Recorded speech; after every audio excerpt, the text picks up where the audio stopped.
Does this ever happen to you? Oh wait, it's my pick? What do I even go into this?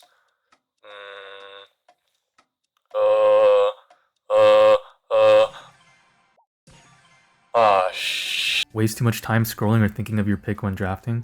Feel like there was a subtle pick somewhere in your brawler pool that could have hard countered the enemy team, but the Brawl Stars dev team for some godforsaken reason only shows 2 rows of brawlers and doesn't let you favorite specific brawlers to sort towards the beginning of the list?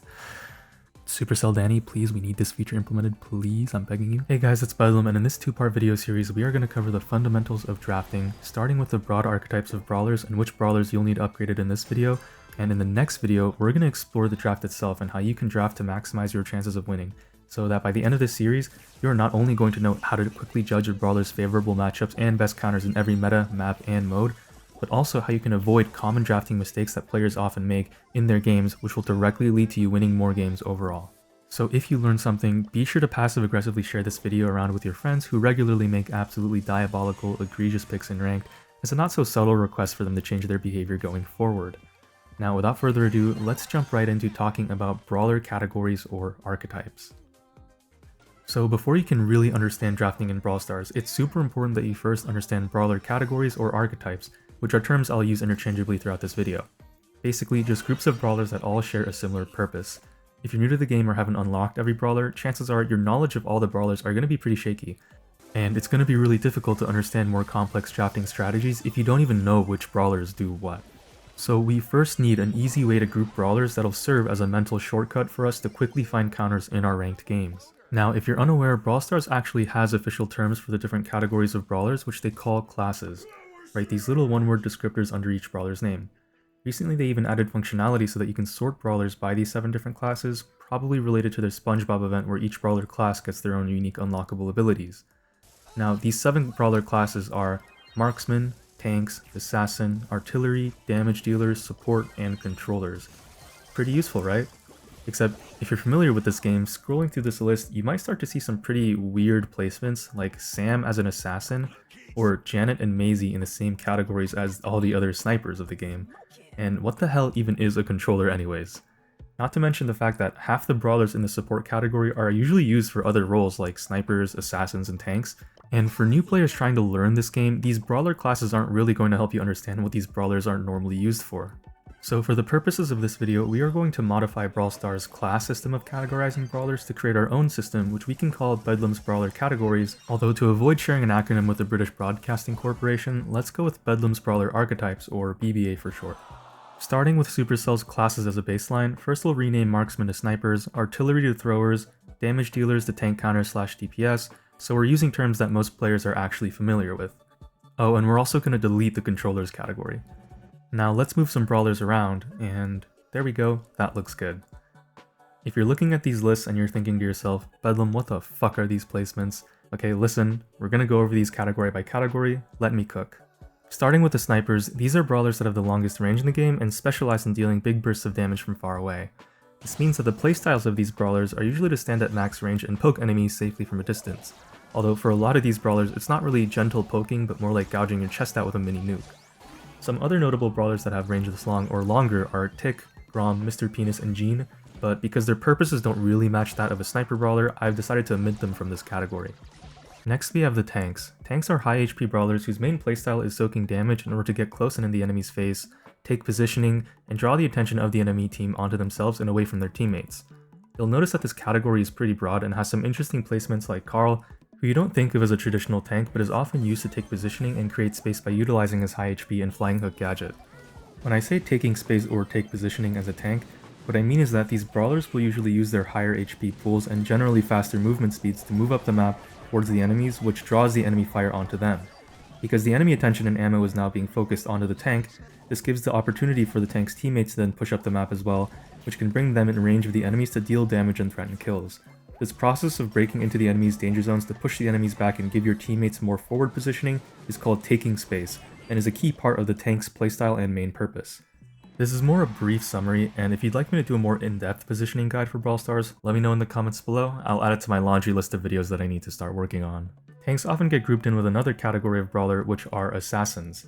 Assassins are high mobility brawlers who generally specialize in moving onto their target quickly and dealing a lot of burst damage up close. However, unlike a tank, assassins usually have lower HP, and so they can't just absorb enemy shots to take positioning in space. Instead, they usually try to avoid taking damage before going in, and then the space they create is going to be from diving onto an enemy target and taking them out quickly, which then turns the situation into a 3v2 and lets the assassin's teammates have an easier time pushing up without a third enemy shooting at them. Some interesting placements here are Max, Gray, and Carl, who usually aren't considered traditional assassins, but they actually are used for that role to counter snipers and throwers in more passive game modes like Bounty and Knockout. We'll talk more about these matchups later. Also, you'll notice that some brawlers show up in both the assassins category and tanks category, and that's because brawlers in this game don't always fit just one role, and a lot of them can take on several roles depending on the components of their kit and the team composition they're in, which I think is a big part of the reason why the Brawl Stars class system is so flawed. Additionally, brawler balancing in the meta can also change whether a brawler fits into an archetype at all. For example, Daryl back in the day was only a tank and not really an assassin, but then they reworked his super to have a shorter and more controllable range and to charge automatically, and recently they also gave him 2 super charges per super, which now lets him dash around the map and act more like an assassin to quickly burst down his targets.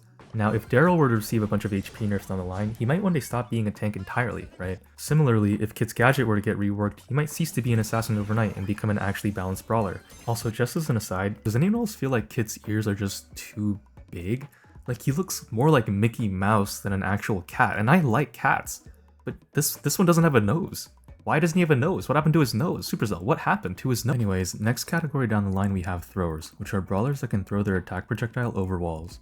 Because they have this unique advantage over other brawlers, throwers usually camp behind a wall the whole game and just spam shots and somehow get star player at the end and think they earned it. Fun fact, Willow was considered a controller rather than artillery, which is what Brawl Stars calls their throwers, which both makes sense and makes no sense at the same time.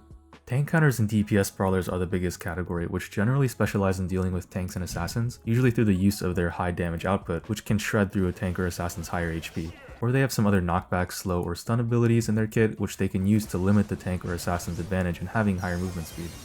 Some of these brawlers can also double as great picks on heist due to their ability to shred the safe quickly, which is basically just a stationary tank, right? El Pablo is a notable placement here because he himself is a tank who can use his super to counter enemy tanks, although it's a little matchup dependent, and if the target has a lot of movement abilities or enough mid-range DPS, then even El Pablo might get cooked. In the case of Terra, Nita, and Larry and Lari, their main tank countering abilities come from their ability to spawn pets, which can absorb shots and help DPS down a high HP target. Finally, we have the support category, which have brawlers that are generally picked for their additional effects or abilities that don't neatly fit into one of the categories mentioned earlier. For some of these brawlers, it's unfortunately the case that their additional effects or abilities just aren't that good right now, so they're not really used. But for other brawlers, their additional effects or abilities are so good, they're the best picks on some maps and modes. You'll see a lot more repeats in this category from the other categories, because while these brawlers generally fulfill a different main role, sometimes they're picked for a super specific like trait or super star power or even like a gadget that they might have, which is used to support the rest of the team. For example, Gray, Brock, Griff, and Stu normally fulfill other roles, but they also have gadgets that can break walls and grass, making them kinda useful for opening up key positions on certain maps. Now, if you look very carefully at this list, some of the very observant among you might actually notice one prominent support missing. Can you guess what it is? Here, pause this video right now and then comment down below what your guess is, and then check to see if you got it right. Wait, no way, you actually got it. Yeah, that's completely right. The answer is your mom, because she just does such a great job of supporting me by sucking on my ball. What's confusing is that since nobody uses Brawl Stars official categories and there's no real standardization, you'll also hear a lot of other terms being thrown around too. For example, many players will use the term aggro and control, where aggro is shorthand for aggressive, which refers to brawlers like tanks, assassins, and tank counters that do better at close range so their playstyles are more aggressive and in your face. Control brawlers might generally refer to snipers, throwers, supports, and ranged DPS brawlers who can utilize their longer range to play more passively or have other supportive abilities that can be used to lock down certain regions of the map. You'll also hear people group brawlers by their range, like long range, medium range, short range brawlers, or maybe you have a friend with a League of Legends background who refers to all the brawlers as top, mid, jungle, ADC, and supports. You should get that friend some help. Whatever the case is, I think the BBA method of grouping brawlers we covered earlier is going to be the clearest and most helpful way to organize for the sake of drafting 99% of the time, which brings us to our next topic of the video, and that's how you can use the BBA to get a better understanding of brawler matchups in your draft. In Brawl Stars, matchups are literally the most important element to the game besides player skill. Depending on how your team comp matches into the enemy team comp, some games can literally be unwinnable or unlosable. Right, we're all familiar with the Mortis Dynamite matchup or the Shelly Bull matchup, There are some brawlers that are made to specifically hard counter other brawlers, and similarly, broad archetypes of brawlers can literally hard counter other archetypes, and knowing these matchups are going to help simplify the game so you don't have to necessarily learn matchups for all 100 individual brawlers, right?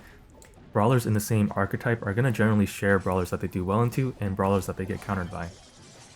Some easy matchups that most players are probably familiar with, for example, are going to be assassins into throwers and snipers. Assassins generally do well into low HP targets because they can use their mobility options to close the gap and then quickly burst them down with their high up-close burst damage.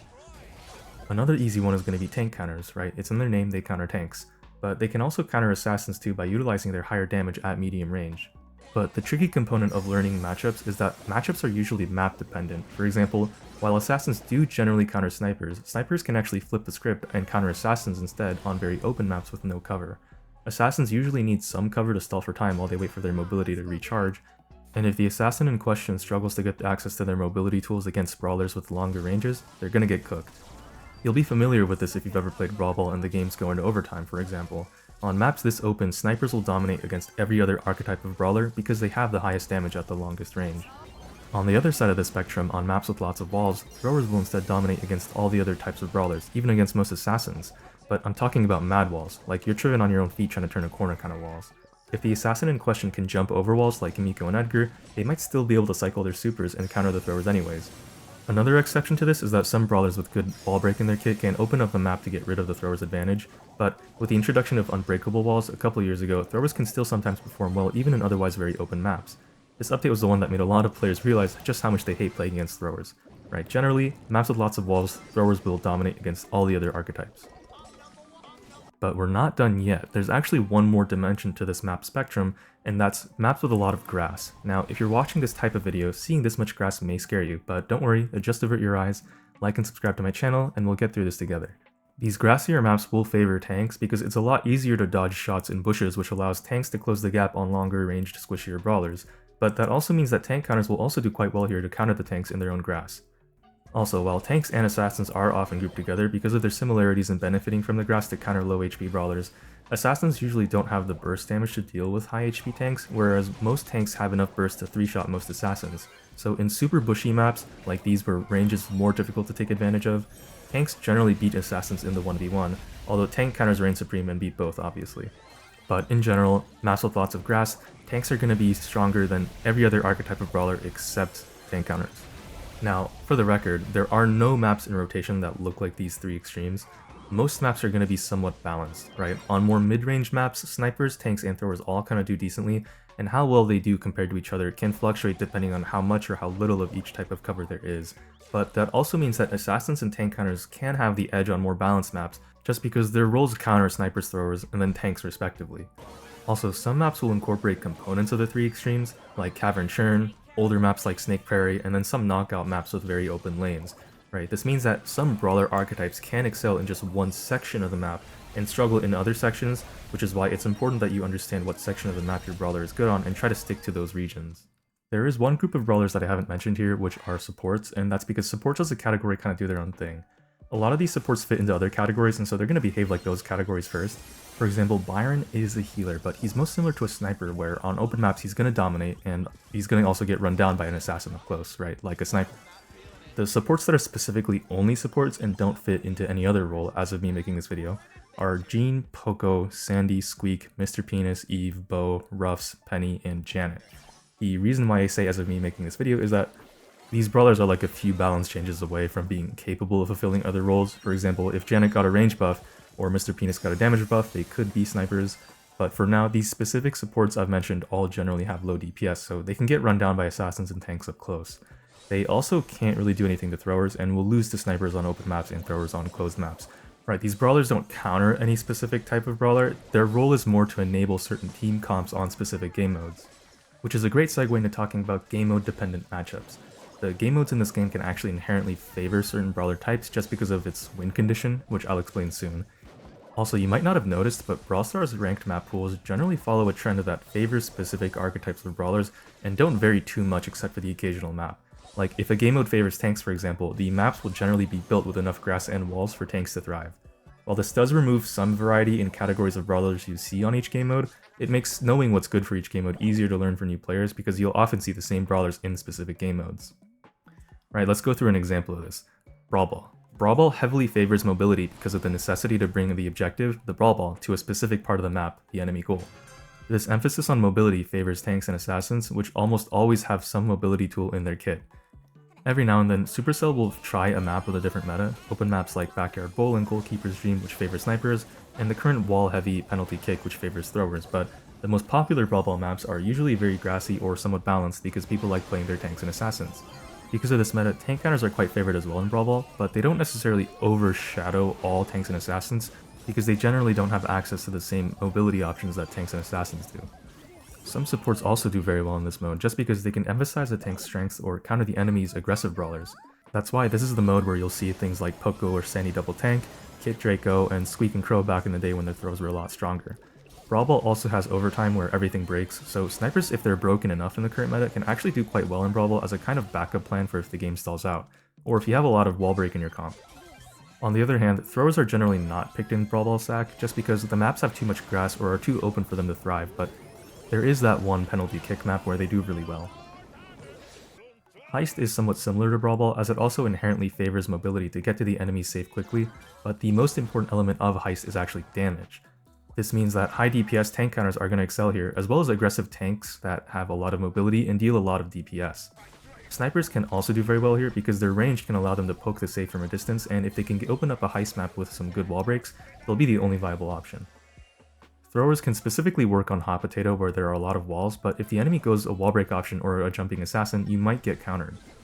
While assassins generally aren't good in Heist because their DPS is just overall too low to do that much to the Heist safe, there are some notable assassin exceptions like Melody, Miko, Carl, Buzz, and Edgar, who can deal a surprising amount of damage to the safe up close, which combined with their mobility allows them to do very well in Heist depending on the enemy team's composition. Supports are generally in the same boat as assassins, with some exceptions in Crow and 8-bit, because they have abilities that let them melt the safe quickly or boost up their teammates' damage. Penny and Squeak could also be very good on Heist, but they're not the best in the meta right now as of me making this video, so maybe some time travelers from the future could come in and let me know in advance if they ever become viable so I can change this video script. And next up we have Gem Grab, my personal favorite game mode. The unique part of Gem Grab maps are that they generally have 3 lanes with 2 side lanes that have lots of cover and access to the middle of the map, and a middle lane that's fairly open and leads directly to the gem spawn.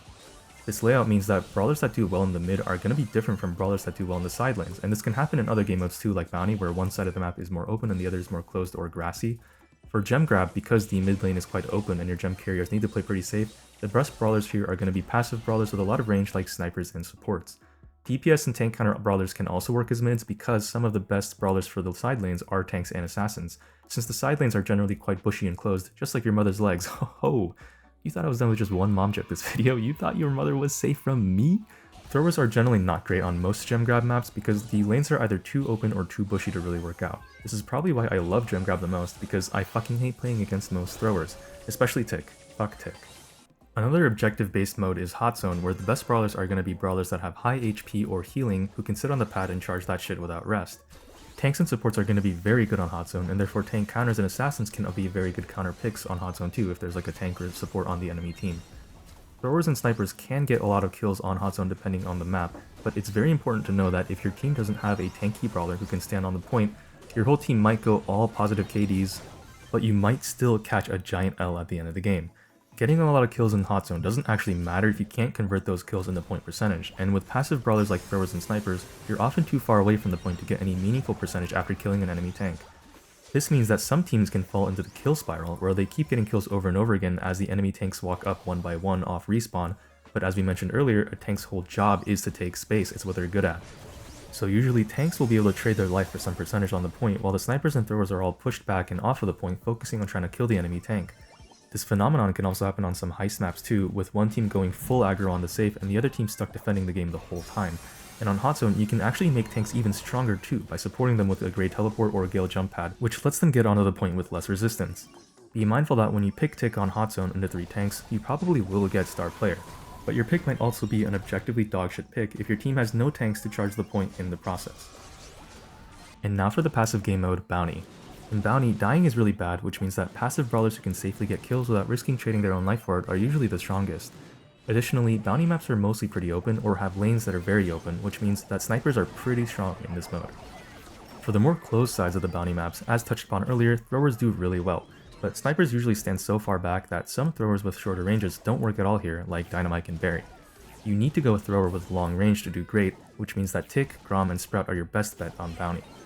Assassins and some tanks can also work in this mode to counter the snipers and throwers, especially on closed maps like Gainal Grand. But if the map is too open or there's not much grass, they'll struggle to cycle their mobility options and will feed like crazy. This is where brawlers like Gray, Max, and Carl can shine as assassins though, because they have decent range combined with strong mobility options and can be used to counter snipers and throwers with their gadgets and supers. For supports, the only supports I'd consider going here are the ones with long range, so Jean, Mr. Penis, 8-Bit, and Eve on water maps, especially if the meta favors them. 8-Bit as a turret brawler can struggle against throwers and Bell though, so keep that in mind. Brawlers with wall break options can also be critical on Bounty to help open up the map against the throwers, but the Bounty maps in rotation right now have unbreakable walls placed in the middle in really annoying spots, so wall break options might not really do all that much. And last but not least for the ranked game modes, we have Knockout. Knockout is pretty similar to Bounty, but you don't respawn when you die, meaning that the games are even more passive and lots of games go until the gas closes in. Snipers do great on maps that have open lanes, which almost all of them do, and throwers can do well on maps with unbreakable walls placed in annoying spots like Bell's Cock and Flaring Penis. Assassins follow the snipers and throwers as great counter picks as usual, but the ones who can jump or have some invulnerability in their movement do the best, so they can't get interrupted or bursted down while diving their targets. Passive tanks excel in this mode too, brawlers like Buster who has an auto-charging super that can counter snipers with a shield, and Hank who can shoot through walls and play like a pseudo-thrower that can do very well.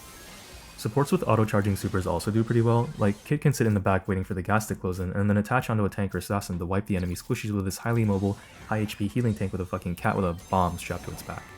Jean also has a type of auto-charging super, although it's not really auto-charging, but his range is so long and wide, that's what she said, it might as well be. In fact, Kit and Jean's as supports are particularly well suited for Knockout, because they can wait for the gas to close in, and then Jean pull an enemy turning the game into a 3v2, or Kit can use his bullshit Leon super tied to a green button to get sneaky kills for free. Other supports like Eve on water maps, RT, and Mr. P can do pretty well too.